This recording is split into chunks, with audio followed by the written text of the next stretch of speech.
그럼 이제 본격적으로 오후장 전략 전체적으로 세워보겠습니다. 상황실 헤르메스 스탁의 하창한 본부장과 이어가겠습니다. 안녕하세요. 네, 안녕하십니까. 네, 오늘도 이제 다양한 종목들로 준비를 해봤습니다. 오후장 상황실 첫 번째부터 확인을 해볼게요. 네. 기아입니다. 화양연화 도래라고 저희가 화양연화를 좀 붙여봤는데 오늘 장 초반에 완성차 업체들이 상당히 강했습니다. 지금은 오전장에 비해서는 상승폭이 조금 줄어들기는 했는데 무엇보다 기아가 이번 2분기 실적이 엄청나게 좋을 거라고 하더라고요. 네, 실적적인 부분에서는 이제 좋아진다라는 얘기가 많이 있었고 그 예상치보다도 더 높게 나오지 않을까라는 기대감들이 나오고 있는데 그렇게 얘기가 나오게 된 계기가 이제 결과적으로 판매량이 지속적으로 많이 늘어난 부분들이겠죠. 그래서 그런 이제 데이터들이 나오다 보니까 자연스럽게 이제 실적에 대한 기대감이 일단 확대가 되고 있다라고 보실 필요가 있겠고, 사실 이제 자동차 업체들이 이제 차량용 반도체 부품 품귀 현상으로 다소 조금 부담이 있었는데 이런 부분들이 또 하반기로 넘어가면서 또 점진적으로 좋아지지 않을까라는 그런 기대감들이 또 커져 나가고 있는 상황이고요. 예상보다 어쨌든 판매 대수가 늘어나다 보니까 이런 기대감들 지속적으로 되고 있고 특히나 미국 지역이라든지 좀 이제 수출 부분에서 좀 큰 부분을 차지하는 지역들에서 빠르게 수요가 회복이 되고 있다라는 점, 그리고 코로나19에 대한 이런 회복 움직임들로 인해서 소비 심리가 좀 좋아졌었던 그런 전반적인 부분들이 이제 자동차 섹터에 좀 긍정적으로 좀 보실 필요가 있겠다라고 보실 수 있겠고, 신차 판매가 늘어난다라는 점, 그리고 이제 자동차 판매 단가가 높아졌다라는 거, 그런 것 부분들도 실적에 좀 긍정적인 영향을 미쳤다라고 보실 필요가 있겠고, 지금 기아 같은 경우는 지속적으로 월간 계약 건수가 늘어나고 있는 그런 상황입니다. 게다가 이제 하반기에 현대든 기아든 또 신차 라인업들이 또 많이 되어 있다 보니까 그런 부분에서 이제 신차에 대한 또 구매 수요가 나타나기 시작을 한다면은 이런 실적세들은 더 좋아지지 않을까. 그래서 전반적으로 지금도 좋고 앞으로 가면서도 좋아지지 않을까라는 그런 기대감이 좀 기반으로 깔려 있다라고 말씀을 드려보도록 하겠습니다. 네, 아니 저는 이제 궁금한 게 자동차 쪽 2분기 실적 좋을 거 다 알고 있는 건데 이렇게 실적 발표 전에 눈높이가 높아져요. 하지만 결국 실적 시즌에 실적 버프를 못 받게 되면 어떡해요? 물론 그렇게 생각을 하실 수는 있는데 그거 약간 시기의 차이라고 생각을 합니다. 보통 실적 시즌에 이제 기대감이 눈높이가 높아져서 이제 시장 컨센이 너무 높게 되면 사실 안 되겠지만 이제 그 부분에서 주가가 따라오게 되면은 오히려 이제 그때는 주가 좀 빠지는 움직임들이 나올 수가 있겠죠. 근데 만약에 주가 자체가 실적 그런 기대치도 높았고 그거에 부합하는 부분이 나왔는데 만약에 실적이 당장 바로 안 움직인다라면은 그런 부분들 같은 경우는 약간의 시간 차이가 있긴 하지만 분명 주가에 반영이 되기는 하거든요. 왜냐면은 이제 주가에 영향을 미칠 수 있는 긍정적인 모멘텀들이 나타났을 때 주가가 올라가는 이유는 결과적으로 그런 모멘텀들이 실적에 긍정적인 영향을 미칠 것이다. 그리고 그렇게 미치게 됐을 때 기본적인 회사의 이런 가치 자체가 높아지기 때문에 사람들이 투자를 하는 부분들이 있습니다. 그러다 보니까 약간의 시간차는 있겠지만 어쨌든 간에 실적이 좋아지고 있고 이런 베이스가 펀더멘털 자체가 튼튼해지는 거는 이 부분에는 굉장히 좀 긍정적이다라고 보실 필요가 있겠고요. 다만 이제 그런 걱정들은 있을 겁니다. 이제 실적 버프를 못 받지 않을까라는 이런 예상을 하는 이유가 사실 주가가 한번 이제 이슈가 있었고 크게 상승한 이래로 정말 오랜 기간 좀 쉬었거든요. 맞아요. 그렇기 때문에 이런 물량들을 다 소화할 수 있을까? 그리고 이렇게 오랫동안 기었는데 이 힘이 없는 것 같은데 이게 정말 수급이 들어오고 이런 주가의 탄력성이 나올까라는 그런 불안감이 나오시겠지만 최근에 이제 순환매가 굉장히 빠른데 그 부분에서는 사실 수소 관련된 자동차들도 굉장히 저점 부근에서 굉장히 강하게 탄력이 나왔었거든요. 그래서 이런 이벤트들이 부각이 되고 지금 이제 실적 시즌까지 돌아오게 된다라고 했을 때 주도주들이 또 실적주로 넘어가게 됐을 때는 분명히 이러한 좀 시세를 나타내 줄 수 있지 않을까라고 좀 생각을 하고 있습니다. 네, 알겠습니다. 오늘 이제 실적으로 접근해서 기아를 살펴보고 있는데 최근에 이제 FM 가이드에 자동차 산업 그리고 현대 기아와 관련된 많은 검색이 확인이 되고 있습니다. 리포트 발행량을 저희가 한번 체크를 해봤습니다. 6월 1일부터 6월 24일 오늘까지 전체적으로 리포트 발행량을 보니까 자동차가 무려 76개의 리포트가 나왔고요. 그 안에서 당연 현대차와 기아를 빼놓을 수 없는데 무려 32개의 리포트가 확인이 됐습니다. 그만큼 이제 관련해서 할 얘기가 많다라는 게 될 수 있을 것 같고, 기아 같은 경우에는 EV6가 전기차로 있잖아요. 근데 네. 여기가 좀 사전 예약이 엄청난 흥행이라고 하던데 반응은 좀 어때요? 사실은 뭐 이제 반응 자체는 굉장히 좀 좋았죠. 왜냐면은 너무 많이 수요가 나타나다 보니까 사전 네. 예약을 조기 종료할 정도로 사실 좀 핫하게 움직였었고요. 그때 네. 한번 또 이슈가 많이 됐었습니다. 특히나 이제 자동차 부품이 또 품귀 현상들이 나오다 보니까 이런 이제 생산은 늘어나고 있는데 오히려 출고량이 따라가지 못하는 그런 부분들로 좀 이제 제한이 됐고요. 일단은 하반기에도 좀 추가적으로 1만 4천여 대 정도를 계획을 하고 있다라고 합니다. 그래서 점진적으로 이런 부분들이 해소가 된다라면은 분명 더 기대가 되지 않을까라고 보고 있는 상황이고, 뭐 사실 이제 전기차 관련된 부분들은 점점 전환기가 좀 늘어나고 있습니다. 그래서 전환기가 빨라지고 있고, 그다음에 이제 내수 이런 매연기관 차들이 점점 사라지게 되는 그런 움직임이 나타나고 있다 보니까 뭐 자연스럽게 좀 기대가 되지 않을까라고 보고 있고, 이미 그런 데이터들은 사전 예약에서부터 좀 굉장히 핫하게 반응들이 나왔기 때문에 본격적으로 이런 부분들이 또 진행이 된다라고 했을 때는 또 추가적인 기대감들이 많이 나타날 수 있지 않을까. 그래서 증권사 리포트 굉장히 많이 나왔는데 그 안에 꼭 EV6 이게 꼭 있습니다. 그래서 그에 따른 뭐 기대감들이 뭐 추가가 될 수 있다 이런 문구들이 네. 거의 모든 리포트들이 있더라고요. 저도 뭐 리포트들을 확인을 해봤는데, 그래서 이제 그런 기대감들은 뭐 계속적으로 있지 않나. 그래서 반응 자체는 저는 개인적으로 되게 좋다라고 생각하고 있습니다. 알겠습니다. 리포트 발행량이 많다는 건 그만큼 이슈와 모멘텀으로 얘기할 거리가 많다라는 얘기가 되겠죠. 알겠습니다. 저희가 오늘 기아를 살펴보고 있는데 제가 이제 리포트를 찾아보니까 6월 22일에 KB증권에서 리포트가 나왔는데 목표 주가를 12만 원으로 제시를 했더라고요. 네. 목표가를 약 9.1%가량 상향 조정을 한 건데, 그러면 또 이 시점에서 기아차가 그 전에 계셨던 분들은 모르겠지만 없으신 분들은 또 고민이 될 것 같아요. 그렇죠. 네네. 뭐 가격적인 전략을 좀 말씀을 드리면, 일단은 88,500원부터 91,000원 라인으로 좀 분할 매수 진행을 해주시면 좋을 것 같습니다. 1차적으로 여기 이평선들 모여있는 부분부터 오늘 이제 하단 라인 정도까지 좀 접근을 해보시면 좋을 거라고 보고 있고요. 지금 차트적으로 지금 전 라인 한번 상승 나오고 조정 나오고 다시 상승해서 뚫어주는 모습이 나타나고 있기 때문에 이 지점을 돌파를 해주면 일단 기본적으로 전고점 라인까지는 한번 노려볼 수 있지 않을까라는 생각이 좀 들고 있습니다. 그래서 일단은 전고점 라인보다도 돌파를 하게 됐을 때는 이제 매물도 없다 보니까 목표가는 11만 원으로 좀 제시를 좀 드려보도록 하겠고요. 단기 목표가입니다. 그 부분 돌파하고 이평선 유지를 하면은 그냥 끌고 가시면 될 것 같고요. 손절 라인 같은 경우는 매수 하단 기준으로 8만 5천 원을 좀 설정을 드렸는데, 이 부분이 다시 이탈이 되게 되면 그 아래 박스권에서 한번 매수 기회를 줄 수가 있거든요. 그렇기 때문에 가격적인 부분에서 정리하셨다가 다시 밑에서 더 추가적으로 모아 가시는 게 주식 수도 더 늘어나고 올라갔을 때 이제 상방 퍼센테이지도 늘어나기 때문에 그런 방향으로 좀 전략 드리는 가격 전략이다라고 보시면 될 것 같습니다. 네, 알겠습니다. 지금도 기아는 늦지 않았다라고 말씀해 주셨고요. 목표 주가 11만 원이었습니다. 현대차와 기아를 또 고민하시는 분들이 많을 텐데 저희가 기아 만나봤습니다. 다음 두 번째 종목 볼게요. 네, 화신입니다. 전기차 시대의 재발견이라고 저희가 제목을 붙여봤는데 오늘 완성차 쪽보다는 중소형 자동차 부품 쪽이 훨씬 더 주가 상승률은 강했던 것 같아요. 네, 맞습니다.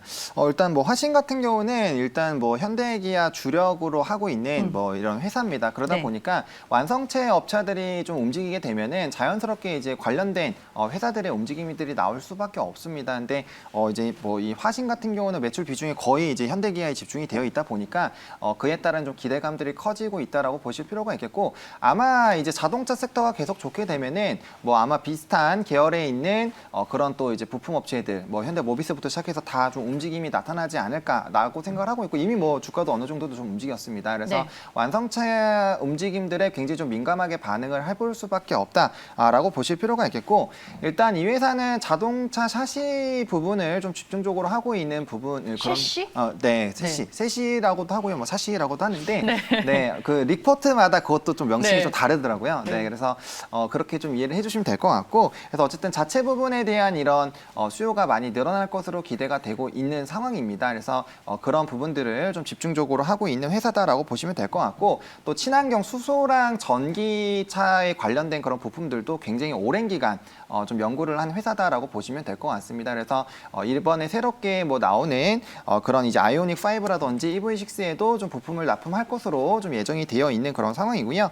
또 이제 플랫폼 관련된 그런 이제 부품들에도 좀 집중을 할 수가 있는 회사입니다. 그러다 보니까 이런 관련된 부분들이 좀 부각이 되면서 오늘장에서 좀 크게 주가가 좀 슈팅이 나오지 않았나라고 보고 있고요. 일단 뭐 실적적인 부분에서도 화신그룹 뭐 화신도 있고 화신전공도 있는데 둘 다 뭐 실적적인 부분에서 좀 긍정적인 그런 시각들이 좀 있다 보니까 주가는 많이 올랐었지만 그런 부분들에 인해서 좀 주가는 좀 오늘 강하게 움직이지 않았나라고 보고 있는 상황입니다. 네, 셰시 얘기를 해주셨어요. 어떻게 보면 자동차의 뼈다라고 볼 수 있을 텐데, 근데 네. 전기차 뭐 어떤 연관성이 있는 거예요? 사실 뭐 네. 이제 전기차가 진행이 되면은 이제 뭐 차체를 다시 더 만들어야 되는 부분들도 있다라고 보실 필요가 있겠고, 그다음에 이제 뭐 사실 전기차와 무조건 연관이 엄청나게 크다라고 보기는 어렵지만 어쨌든 그런 이제 자동차 섹터 자체 전반적으로 좀 긍정적인 심리를 또 끌어일으킬 수 있다라는 그런 관점에서 좀 부각이 되고 있다라고 보시면 될 것 같습니다. 앞으로 이제 현대기아차가 전기차와 관련된 생산을 늘리게 되면은 이쪽도 수혜를 받을 수 있다 그런 맥락으로 이해를 하면 되는 거예요? 그러면? 그렇죠. 일단 뭐 실시 같은 부분은 그쪽으로 보시면 될 것 같고, 네. 그다음에 이제 앞서 말씀드린 것처럼 수소나 전기 쪽으로 이제 부품들을 또 납품을 할 수 있는 그런 역량이 있다 보니까 그 시장에는 또 추가적으로 좀 기대가 된다라고 말씀을 드려보도록 하겠습니다. 네, 알겠습니다. 근데 너무 많이 올라가지고 네, 그렇죠. 확실히 완성차 쪽보다는 부품주 그리고 중소형 부품사들이 확실히 주가가 갈 때는 좀 세게 가는 경향이 있고 오늘 저는 뭐 장중에 상한가 가는 줄 알았어요. 네, 정말요. 27% 넘게 오르기도 했는데 지금 들어가기에는 그럼 어때요, 화신은? 사실 네. 최근에 시장이 굉장히 좀 급등이 나오고 눌림목이 빠르게 나옵니다. 착실한 매물들이 잘 나오는데 일단은 이제 매수 단가 같은 경우는 분봉상으로 좀 봤을 때 여기 지지가 나오는 라인들이 있거든요. 그래서 이제 9,900원 라인부터 이제 1,200원 라인으로 좀 분할로 접근을 해보시면 좋을 것 같고요. 목표가는 일단은 상한가 이상의 그런 가격이 12,000원으로 좀 예상을 하고 있고 아마 근데 이제 전 라인 뚫어줘서 정말 상한가가 들어가거나 아니면 다음 거래일에 이 부분을 뚫어준다라고 했을 때는 최근에 흐름들은 굉장히 좀 강하게 슈팅이 나오는 움직임들이 있기 때문에 이런 부분은 충분히 좀 도달을 할 수 있지 않을까라고 보고 있고요. 사실 이제 주가가 많이 높아져 있는 상황이고 지금 분봉상 여기서 버텨주는 이 라인이 깨지게 됐을 때 굉장히 좀 빠르게 눌릴 수가 있거든요. 그래서 손절 라인 같은 경우는 9,550원으로 좀 타이트하게 일단 제시를 드리겠고요. 이 부분 이탈하게 됐을 때는 다시 이제 여기 밴드 요 박스권 밴드 하단 라인부터 다시 좀 접근을 해보시면 좋을 것 같은데 일단 뭐 업황이나 이런 자동차 시장이 좀 좋아지게 됐을 때는 뭐 다소 좀 기대가 되기 때문에 좀 이 상승 흐름을 좀 유지할 확률은 좀 높다라고 좀 말씀을 드려보도록 하겠습니다. 네, 알겠습니다. 저희가 오늘 화신 두 번째로 만나봤습니다. 다음 키워드 확인을 해보겠습니다. 네, 이번에는 저희가 카카오를 준비해봤습니다. 요즘 시장에서 정말 많이 듣는 종목 중에 하나가 카카오가 아닐까 싶습니다. 뭐 물론 네이버도 마찬가지인데 그동안 연일 상승 랠리를 펼쳐나갔던 카카오가 오늘은 좀 큰 폭으로 쉬어가고 있습니다. 오늘의 이 쉼을 어떻게 해석해야 될까요?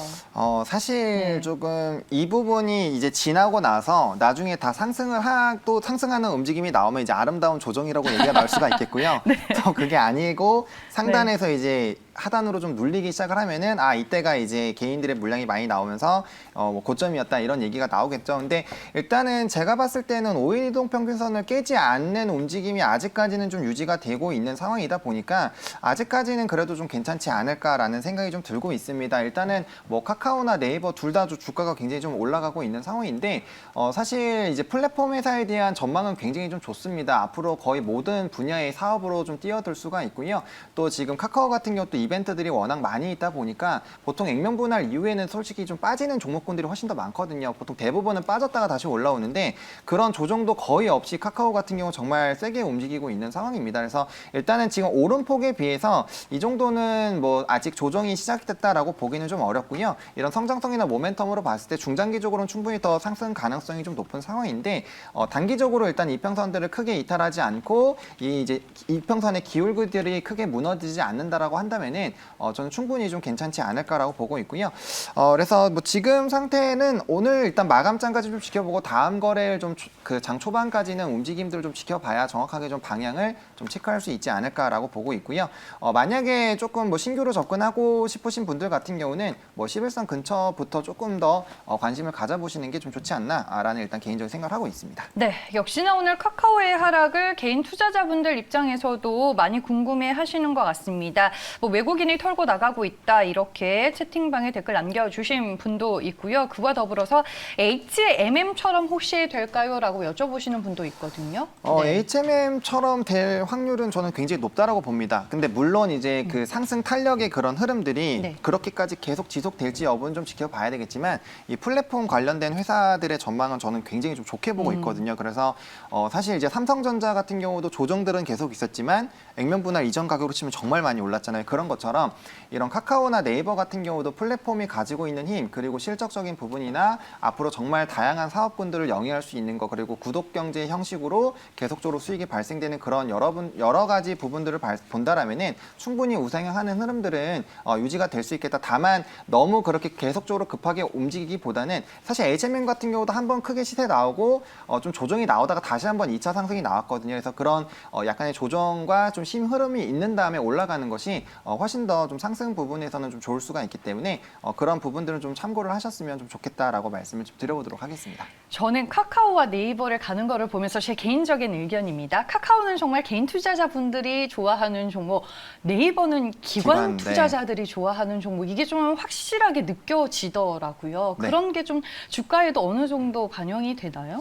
그렇죠. 아무래도 네. 이제 뭐 좀 기관 투자자들 같은 경우는 보다 더 이제 심리적이나 이런 부분에서는 좀 덜 예민하고 아무래도 이제 뭐 기계적인 그런 정리는 있겠지만 네. 이제 카카오 같은 경우 사실 이제 불안한 심리들이 이제 나타나기 시작을 하면은 좀 어느 정도 차익 실현 매물들이 계속 나오게 될 것이고 이런 상승 반응성이 조금은 좀 영향을 줄 수가 있거든요. 물론 지금 시장은 개인들이 정말 힘이 강하기 때문에 맞아요. 네. 이제 뭐 거의 고공행진을 또 보낼 수도 있지만 또 역으로 또 불안한 심리들도 발생이 됐을 때는 그에 따른 또 이제 반대 양날의 검이라고 저는 생각을 합니다. 그래서 그런 부분들 좀 참고해 보시면 좋겠다라고 생각을 하고 있고요. 뭐 일단 네이버 같은 경우가 가격적으로 조금 더 지금 카카오보다는 좀 편안한 부분들이 있기 때문에 네. 뭐 그런 부분도 좀 참고해 보시면 좋지 않을까라고 생각을 하고 있습니다. 알겠습니다. 카카오 한마디로 그냥 걱정하지 않아도 된다라는 말씀이신 것 같고 네. 오늘 뭐 누가 쫓아오나요? 왜 이렇게 급하실까요? 네. 천천히 하셔도 됩니다. 네. 네. 오후장에서 같이 해서 어색해서 그러신지 모르겠는데 오늘 네. 너무 쉼없이 달려가시네요. 저희가 포즈 살짝 가지고 다음 종목으로 넘어가겠습니다. 네, SK이노베이션입니다. 오늘 배터리 3사 셀 업체 중에 단연 주인공은 SK이노베이션이 아닐까 싶어요. 네, 아무래도 조금 이제 배터리 사업에 대한 뭐 가치나 이런 부분들이 좀 부각이 되고 있었고요. 네. 사실은 이제 배터리 업체들도 좀 주가가 많이 쉬었습니다. 많이 쉬었고 뭐 단기적으로 안 좋았었던 이슈들이 있었는데 그런 부분들이 좀 대거 해소가 좀 됐고요. 또 최근에 이제 전기차라든지 이런 또 친환경 차에 대한 또 이런 기대감들이 확대가 되고 있다 보니까 자연스럽게 조금씩 이제 움직임이 나타나고 있다라고 보실 필요가 있겠고 일단은 뭐 이제 그런 증설도 하고 있고 이런 사업군들이나 이런 부분들이 굉장히 좋아지고 있는데 그에 반면에 약간의 이런 좀 가치는 좀 덜 평가가 됐다라는 이런 인식들도 있는 상황이다 보니까 좀 움직임들이 나타나고 있는 상황이고요. 일단 오늘 상승이 좀 저는 좀 긍정적으로 보고 있는 게 사실 이 매물대 라인 상단까지도 좀 돌파를 해준 움직임이거든요. 그래서 전반적으로 추세를 한번 바꿀 수 있는 움직임이 나왔기 때문에 이러한 상태들이 조금 유지가 되는지 여부는 좀 체크를 해보시면 좋을 것 같고요. 만약 이 부분 좀 뚫어주게 된다라고 했을 때는 뭐 상승 탄력들이 좀 더 강하게 나타날 수 있지 않을까라고 생각하고 있습니다. 알겠습니다. 오늘 SK이노베이션 나 홀로 강한 이유에 대해서 먼저 설명을 해주셨고요. 뭐 2차 전지, 전기차 배터리 하면은 파우치형, 원형, 뭐 각형, 원통형 이렇게 등등이 있잖아요. 네. SK이노베이션은 파우치형 쪽이죠. 그렇죠. 파우치형 쪽에 집중을 하고 있고요. 네. 사실 이제 다른 쪽을 안 하고 이쪽에 좀 집중을 하려고 하고 있는 상황입니다. 아무래도 뭐 다양하게 당연히 이제 포트폴리오가 있으면 네. 좀 좋겠지만 일단은 이제 경쟁이 좀 심해질 것으로 좀 예상이 되고 있다 보니까 좀 기술을 고도화하고 좀 집중하는 그런 움직임으로 아직까지는 좀 진행이 되고 있다라고 보시면 될 것 같습니다. 그래서 뭐 지금 이제 내재와 관련된 이슈들이 사실은 좀 단기적으로는 이제 배터리 업체들에게는 좀 부정적으로 영향을 미쳤지만 전반적으로 시장이 확대가 되는 이런 움직임들이 계속되고 있기 때문에 사실 한 부분만 정확하게 잘 잡아 나가더라도 충분히 경쟁력은 있지 않을까라고 보고 있는 상황이고 지금 뭐 추가적으로 이제 이 공장 이제 본격적으로 투자가 좀 진행이 되고 있기 때문에 뭐 그런 부분들까지도 좀 체크를 해보시면 좀 좋지 않을까라고 말씀을 드려보도록 하겠습니다. 네, 알겠습니다. 어떻게 보면은 2차 전지 섹터 내에서 SK이노베이션 이노베이션은 좀 후발주자라고 볼 수 있을 것 같은데 앞으로 행보에 대해서도 저희가 조금 지켜봐야 할 것 같습니다. 투자 속도가 상당히 빨라지고 있다는 점이 포인트가 될 것 같고요. 2차 전지 내에서 SK 이노베이션도 차트 흐름을 보면 좀 긴 기간 쉬기는 했는데 오늘 또 고개를 좀 드는 모습이 확인이 되고 있어요. 가격 전략은 어떻게 보세요? 네, 일단 뭐 가격 전략 같은 경우는 27만 8천 원부터 28만 8천 원까지 좀 접근을 해보시면 좋다라고 보고 있는 상황입니다. 이 박스권 사이에서 좀 접근을 해보시면 좋을 것 같고요. 근데 다만 이 봉 자체가 이제 좀 추세를 바꾸는 그런 봉이라고 한다면은 그때는 이제 조금 같이 따라서 움직이실 필요는 있는데 뭐 아직까지는 그렇게 뭐 급하게 움직일 수 있는 그런 종목은 아니기 때문에 충분히 매수 기회 충분히 오지 않을까라고 보고 있고요. 목표가 같은 경우는 전고점은 충분히 좀 돌파를 할 수 있지 않을까라고 보고 있어서 35만 원 좀 제시를 드려보도록 하겠고 손절 라인 같은 경우는 26만 6천 원으로 좀 타이트하게 제시를 드렸는데 이 박스 매물대 하단 부분이 좀 이탈이 되게 됐을 때는 좀 단기적으로 갭까지 메우는 움직임들이 나타날 수가 있습니다. 그래서 그런 부분에서 다시 재접근을 하시면 되기 때문에 그 부분 이탈되시면 정리했다가 다시 아랫라인에서 모아가시는 전략으로 대응을 해보시면 좋겠다라고 말씀을 드려보도록 하겠습니다. 네, 알겠습니다. 현재 주가 5% 가까이 오르고 있는데 굳이 오늘 따라 붙을 필요는 없다라고 말씀해 주셨고요. 일단 목표 주가는 35만 원으로 전략을 제시해 주셨습니다. 네, 이렇게 해서 오후장 특징주들 모두 만나봤고요. 지금까지 헤르메스 스탁의 하창한 본부장과 함께했습니다. 고맙습니다. 네, 감사합니다.